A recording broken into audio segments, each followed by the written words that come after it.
Hello everyone, and today we're back for another Loomian Legacy PvP video, and today we're going to be talking about the ranked Season 2 Problematic Loomians. And this isn't just going to be talking about the Problematic Loomians, I'm also going to be talking about the flaws in Loomian Legacy's MMR ranked system, which is probably the biggest thing that is holding ranked PvP back, but I'll get to that later in the video. Before I get into the meat of this video, I just want to say the Season 2 metagame is a whole lot better than the Season 1 metagame. This is probably the best metagame we've had since the start of PvP 2.0, so that is really good.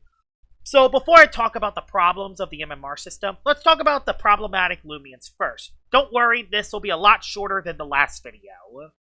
The first Problematic Loomian I want to talk about is Cephalops. We all know how broken the funny squid guy is, but I surprisingly didn't talk about this Loomian in my Season 1 video, mainly because there were a lot more Problematic Loomians in Season 1, and a lot of them have been fixed besides one, which we'll get to that in a little bit.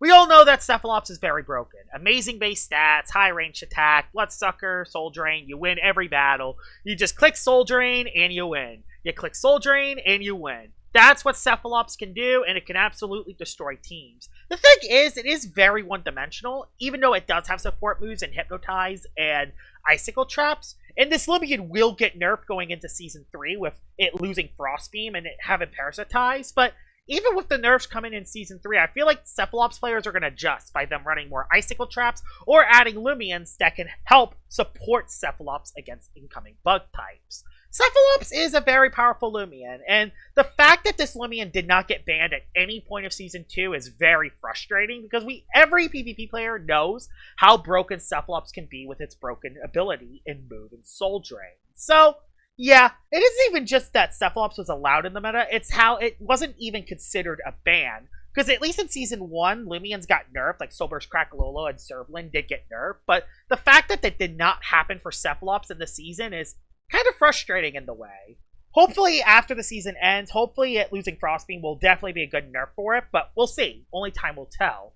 The second most problematic Loomian in this ranked season is Mystic Tone Celesting. I talked about this in my Season 1 video. This adds a lot of uncompetitive nature to the game. The reason why Sorelli is banned is because of its Appetite ability, where it gives itself random stat boosts. It's the same way with Celesting, except it's worse because it has a lot better base stats. And this is for Celesting, who probably has some of the best support moves in the entire game. And Mystic Tone calls attacks, meaning that Celesting can get 2 attacks at once. Now, of course, you could fail and get something like Battle Chime on Celesting, which will absolutely KO your own Celesting. But you could also get something like Poison Barbs or Rejuvenate, or just a very powerful move that could just KO your opponent before they even have a chance to react. Mystic Tone Celesting is very overpowered, mainly because it's uncompetitive. You just don't know what you're going to get from Mystic Tone. I talked about this thing already, and it's the only Season 1 problematic Loomian that wasn't changed. The other 5 Loomians I talked about were either banned or nerfed, so at least that's good. It shows that the Llama Train Studios and Jamie have listened to me, but yeah, I feel like Celesting getting Mystic Tone nerfed in Season 3 is going to be very good for it, but the fact that it wasn't banned in Season 2 is also very frustrating. And the third thing that I think is going to get nerfed, the third problematic Loomian, is Tempest Whippledrift. The thing is with Tempest Whippledrift is that it's a very interesting Loomian to talk about because it's probably the most brain-dead Loomian in the entire game. I mean, you run very nimble Specialty Gloves Tempest, and if you're on the low ladder, you pretty much win every single battle. If you want to get past Novice to Hyper Rank, this Loomian will pretty much win every single battle. Now, when you get into higher ranks and people start to realize, oh my god, Whippledrift is freaking broken, yeah, they start running Loomians that can actually counter Whippledrift, because there are a lot of Loomians that do resist Tempest. But not many teams are built for Whippledrift, and that doesn't even mention the fact that it has 3 other moves open, so it can run Gust to get rid of hazards, Nature is forced to hit Tyrex and Himber, who are 2 massive threats for Whippledrift, and Wonder Herb to heal status conditions, meaning that even stalling this Loomian out with like Poison, Frostbite, or Burn is not good enough because Whippledrift can just swap in and then click Wonder Herb. Now, this Loomian will also get nerfed as well, as Tempest is going to be damage capped after it gets a max speed stat, so its damage will be capped, but still, this Loomian is just a very cheese option, and it rewards bad play. And that doesn't even mention the fact that the only players that use Tempest Whipple Drift are players that aren't really skilled at the game. Imagine if a skilled player used this kind of Whipple Drift. They would use it later in the game, get Tempest Boots once every Loomian is chipped, and then start to sweep the match. So, yeah, it's good to say that these 3 Loomians will get nerfed. So, I didn't want to really talk about them, but I wanted to mention why they weren't banned earlier and why they should have been. So, that's why I talked about them for the video. There are other potential Loomians that could still be problematic. Tyranix is still very powerful. Servalin is still very powerful. And Glacidia is very questionable with Bitter Cold, but I don't want to talk about that in this video. I want to see how they develop into Season 3. But those are 3 Loomians that I do want to watch going into Season 3. To be fair, the reason why I made this video was not about the problematic Loomians, because the problematic stuff about these Loomians are well known. But the reason why I wanted to make these Season 2 problematic Loomians is to talk about the awful MMR system that is holding ranked PvP back. So, let's head straight to the meat. Just like in other games, Loomian Legacy has its own MMR system. You start with 0, you win battles, you gain MMR, if you lose battles, you lose MMR. That's how it works. If you're at the novice level, you get like 40 to 45 MMR per win. But when you get to the ace level, you gain a lot less. You know, it's your stereotypical MMR system. Not really much to talk about there. But it's once you get to the higher levels is when the MMR system gets really bad. Let me just show you some of my recent matches. I mean, when I was in 1300, I would only win 8 MMR per win. And even with close losses, I would still lose MMR for every win. And when you get into a big old losing streak, you completely free fall on the ladder. Of course, when you're a lot lower, you gain more MMR. But when you're in like the 1300 plus, the grind for the leaderboard spots is painful. Absolutely painful. I haven't even sniffed the top 50 of the leaderboard. But there are players in it all the way up here that are 1400 or 1500 where they gain only 5 or 6 MMR per win. And then if you're even higher up, you gain like only 4 or 3.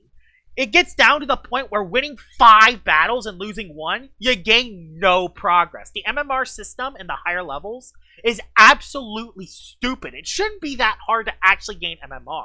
And once you reach the higher levels, it's just, there's no point in grinding battles anymore because you know you're going to lose MMR if you lose 1 battle. So it just eventually comes down to a point where you don't even want to do battles anymore. It's very demotivating. It doesn't even mention the fact that the MMR system doesn't even take into consideration your rank. You could be an Expert 1 player facing Pid, Palm, or Ajax, and you will, if you lose that battle, you will lose the same amount of MMR as if you faced an Expert 1 player. It doesn't take any of the MMR rank into any consideration, and if you win as a top player, you will gain and lose the same amount of MMR. The MMR ranking doesn't matter at all. The only thing that matters about the MMR ranking is how you win in a battle. So if you win like 5-3 or 5-4, you don't gain as much MMR, but if you lose like 1-4, you lose a lot more. If you forfeit, you lose a lot more. If you lose closely, though, you don't lose as much. That's the only big difference. Everything else about the MMR system is garbage. It's a very demotivating system, especially in the top levels. And I don't know how Loomian Legacy could actually fix this. I feel like the best way they could is just when you reach the higher levels, like make it balanced. Like if you win a battle, you gain 15 MMR. If you lose a battle, you lose 15 MMR. Bang! It's balanced. That makes it so if you actually win 75% of your battles, you actually, you know, make progress on the leaderboard. You actually feel like you make progress. And you got to keep in mind that a lot of these players up the year are really good players. Losing 1 or 2 battles makes them completely free fall on the rankings. Like, for example, where's Jill? Jill's at 1409. He was at 1450 at one point. Just a reminder, like he was at 1450 at one point. He's fallen all the way down here just because of a couple losses. It's very frustrating. The leaderboard grind is very frustrating. And what do you get in Ace? You get these nice crowns. Nice looking badges and nice crowns are cool, but it's not worth the grind. That doesn't even mention the fact that all the other ranks, you get really good rewards for. You get boost tokens, you get gummies, you get cool badges, you get the vouchers. There's a lot of cool awards you get on the lower ranks, but once you reach Ace, there's no reason to actually go and grind and rank other than these things. Like, there's no reason to grind Ace other than these. and the rewards are simply not good enough for how hard the grind is. So, you know what I think they should do? Make the grind a lot less demotivating. Just make it make sense. Make the MMR system actually matter. If an Expert 1 player loses the PID, make them only lose, I don't know, 7 MMR and not 15. And if, you know, if the top player loses, of course, they're going to lose a lot more. But if it's a balance on balance matchup, make it even. Like, if you win, if a 1200 ranked player and another 1200 ranked player plays each other and you win, you gain 15 MMR, but the losing player loses 15.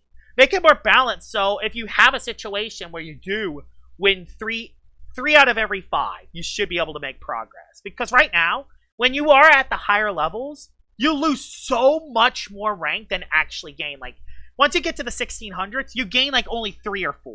And then you still lose the same amount. You still lose like 14, 15. I haven't seen people lose 17 MMR because of a computer crashing. It's absolutely ridiculous, and there's no reason to play to grind the leaderboards because of how demotivating the MMR system is. I hope Jamie and the Loomian Legacy developers change this, but I'm not sure if it's going to happen in Season 3 because they are mainly focusing on Route 9. So this change might not happen for Season 3, but I just wanted to talk about this because if I talk about this now before Season 2 ends, maybe they'll watch the video, maybe Jamie watches the video, maybe a Llama Train Studios developer watched the video, and then they're like, oh yeah, this system kind of sucks. Maybe we should change this. So that's the reason why I wanted to make this video. The MMR system is the main reason I am making this video, because honestly, the Problematic Loomians were not too bad. Yes, Cephalops should have been banned a long time ago, and Mystic Tone Celestine should have gotten nerfed as well. But other than that, the Season 2 metagame was actually really good.